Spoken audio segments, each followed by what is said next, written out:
Hello and welcome back to Belmont Bunch once again.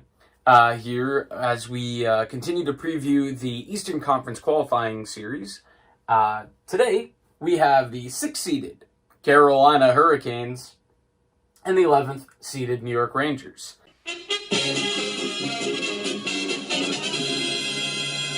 Hey, what do you say? Why don't we check out Carolina? All right. Starting off with the Carolina Hurricanes forwards, we have Andrei Svechnikov, fantastic future OV. I said it. You got Sebastian Aho, one of the most exciting, lesser talked about players in the league. Teuvo Teravainen, who has fit perfectly with Carolina since getting him from Chicago in a nice deal. Warren Foegele. So this is where some of the injuries come into play. Dzingel has struggled this year a decent bit. So who knows? Maybe he would have been out of the lineup anyway. But yeah, you could definitely say Nino Niederreiter might get moved up there, even though Fogel's been pretty solid. So give him that. Vincent Trocheck came over in the flurry of deadline deals. Good second line center. Keep an eye out. You know, he's prone to getting tripped, so be very careful about that. Martin Nikish, I believe it's how it's pronounced, been very, very, very impressive this year in a stacked rookie class. So doesn't quite get some of the love that he deserves. You got Williams. They were able to convince him to come back from retirement, probably with the amount of effort they've put into the season. In terms of moves and making this team a cup contender. Brock McGinn, solid. Martinuk, also very solid. Good bottom six. Really good. Good depth. Niederreiter is listed as fourth line on the website that I use for this, which is Daily Faceoff. You got Martin Geekie, who came up and... Oh, God, I hope it's Martin. I forgot his first name. Geeky. Mr. Geeky, who came up and stunned with how well he played. With potting goals left and right. Good stuff from him. Really good to very impressive.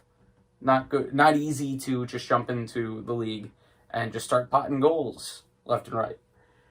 Defensively, numbers-wise, pretty solid.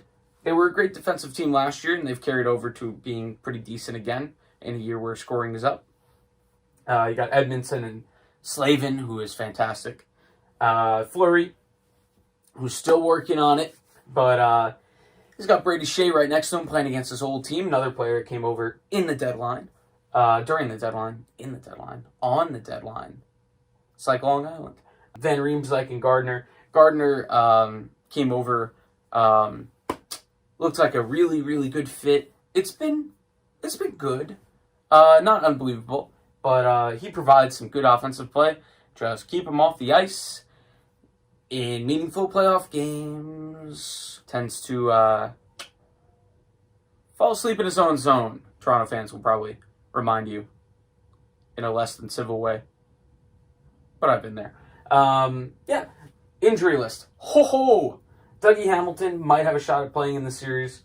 Vatanen, Pesci, some guys that went on the IR, all right-handed defensemen, I believe, which, you know, could be interesting. You see Hamilton come in, Shea move over to his left side, which he is a lefty.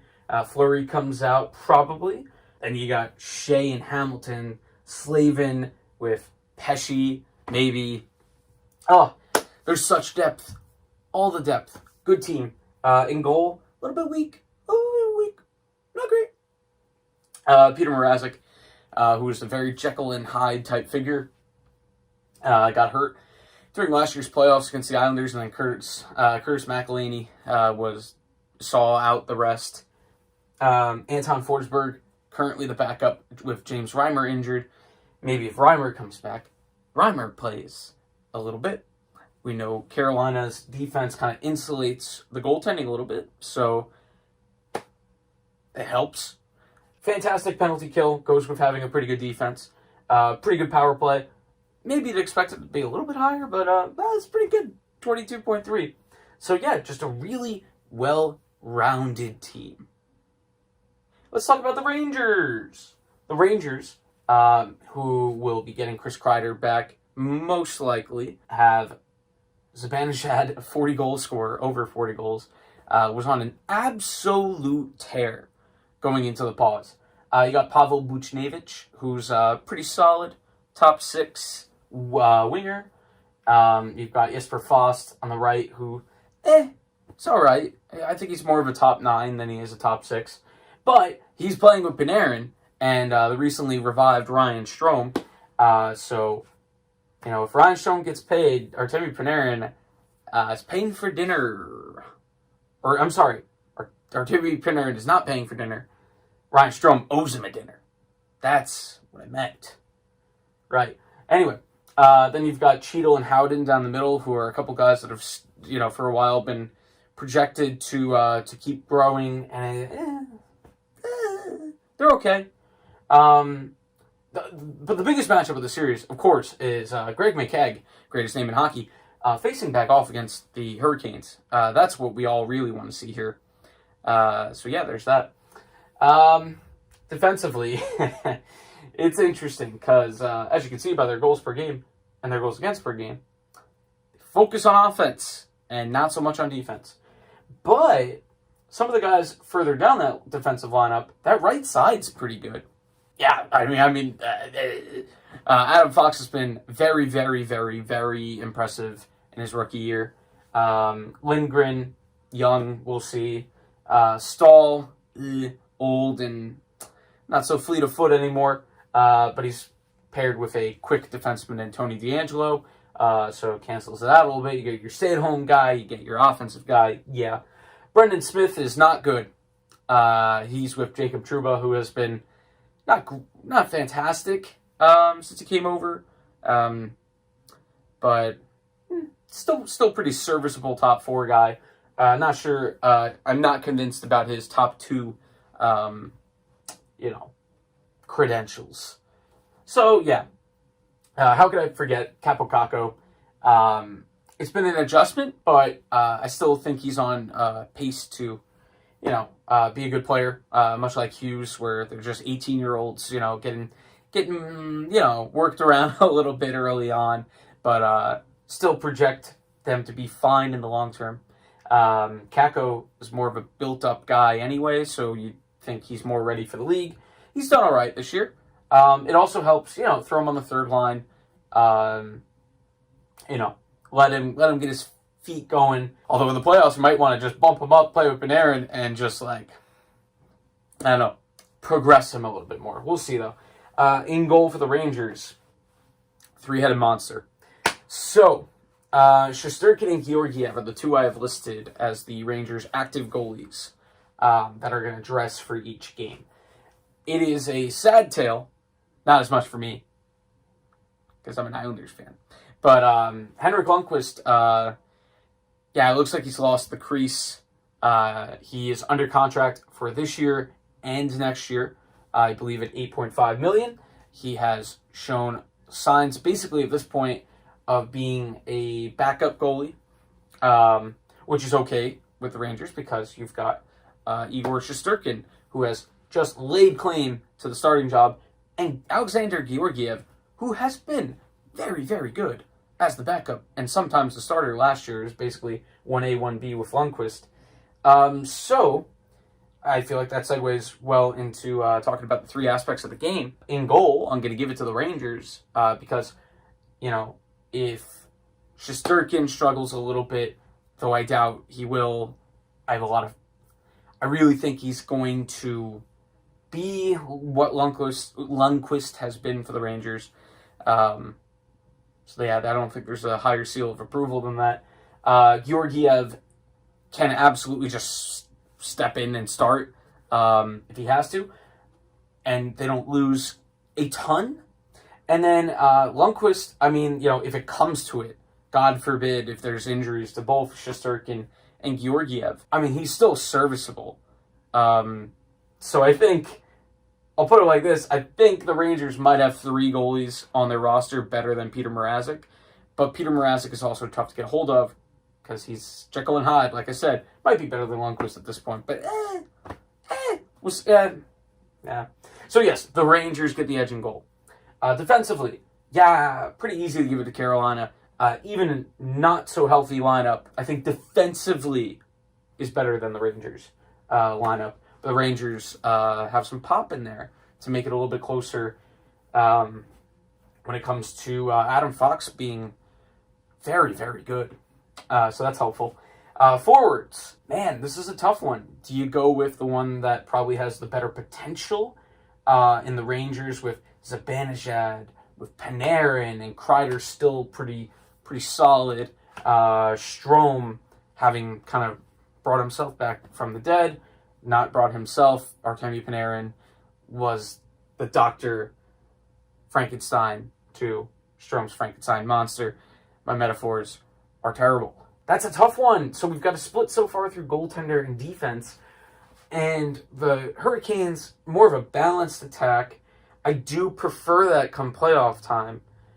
You could counter with in a best-of-5 series. People have talked about how Kane and Taves can just those two keep Edmonton at bay, but then also Edmonton has McDavid and Draisaitl.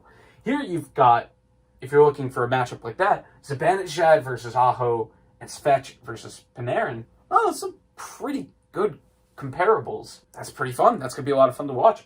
So I do anticipate a decent amount of goals in this series. You also have to take into account the Rangers. I haven't talked a lot about season series because a lot of these teams only played a couple times this year. These guys played 4 times. The Rangers won all of them. That is significant. Just having recently looked back at this matchup. If you had told me this would be a matchup and there was no pause and it was just based off momentum into the playoffs, first of all, I would have told you the Rangers had a good shot at overtaking the Islanders, Toronto, and, Toronto had their seed in their division. But the Islanders and Columbus for a playoff spot, there was a good chance the Rangers were going to beat them out for it. If the Rangers found a way to play Carolina in the first round with the momentum still before the pause, I would have taken the Rangers. I would have. And now the pause makes it a lot more... You have to take a step back. Who's more prepared when they just basically have to get out of bed and play? Weird way to phrase that. I mean, no momentum. Now it's just the guys playing against each other. No fans. It's like pond hockey in a way. Just who's going to be better on that day without fan influence and stuff. And Carolina, my numbers side of my brain is Carolina has a comparable offense and a better defense. And special teams-wise, they are on par offensively and way better defensively. So you go Carolina. And then you think, Artemi Panarin's really good at hockey, and he might just win the series on his own. Svechnikov, don't get in a fight. Although the Rangers don't have as much of a tough guy in their lineup, don't get knocked out again. Don't get knocked out again. I know the Canes were able to, get past the Caps last year, but Svech, stay on the ice, don't get hurt. Really tough one. Maybe the one in the East that I've grappled with the most. And I am just barely going to take... did you miss me? I have agonized over this pick so much that I literally took another day. I took a breath to say, and the winner is... And then I literally blacked out for a day and a half. True story. After all the things I've said previously, I am going to make a bold prediction and stand by it. I am going to run away right now. No, I'm going to pick the Rangers. Here's why. That defensive advantage that I mentioned for Carolina, which is fairly distinct, it can be mitigated Now, a lot of the Rangers' defensive woes, if you could call them that, can be mitigated by Shesterkin. Shesterkin was called up, didn't play the whole year. Lundqvist was mediocre. That is part of the reason the goals against is where it is. And, once they found their groove and got over to Georgiev and Shesterkin, the goaltending was very good. Very good. A little bit of this is just, I won't say from my heart, because I do not like the Rangers. But I do think they had something figured out. Obviously, momentum is gone now because, we haven't played in months. But it's so difficult. But I got to go with the Rangers. The goaltending is just, it's better. And Mrazek scares me. And if, Reimer is still out, even if Reimer's in, Shesterkin has been standing on his head for a while now. And now he gets a rest. I think that is another thing that changes the series and changes my thoughts on it a little bit. Is Shesterkin played a lot, and it had that continued, maybe you could have made the argument he'll be tired by the playoffs because he's not used to playing this many games in a NHL season, and that's mitigated now. That's completely gone. He's going to have all the time to rest. The confidence level for him is going to be pretty high, I would imagine, having just laid siege to the league in his short time, or not short time, his time up. And something about the Rangers' tenacity this year, scary. They swarm offensively, and Carolina. It hurts to say it. Because I like Carolina and I love what they're doing with their team build. I think their team build is great. No one player is getting absolutely, all the cash, and it's they found a way to bring in a ton of talent all over the lineup.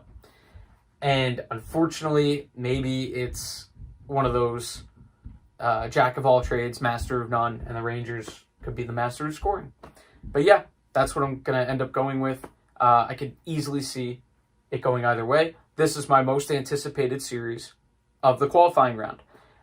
So Rangers fans, tell me why I'm right. Canes fans, let me know why I'm wrong. Like and subscribe below. You guys can agree on that, hopefully. And we'll see you next time, whenever that is, whatever that is.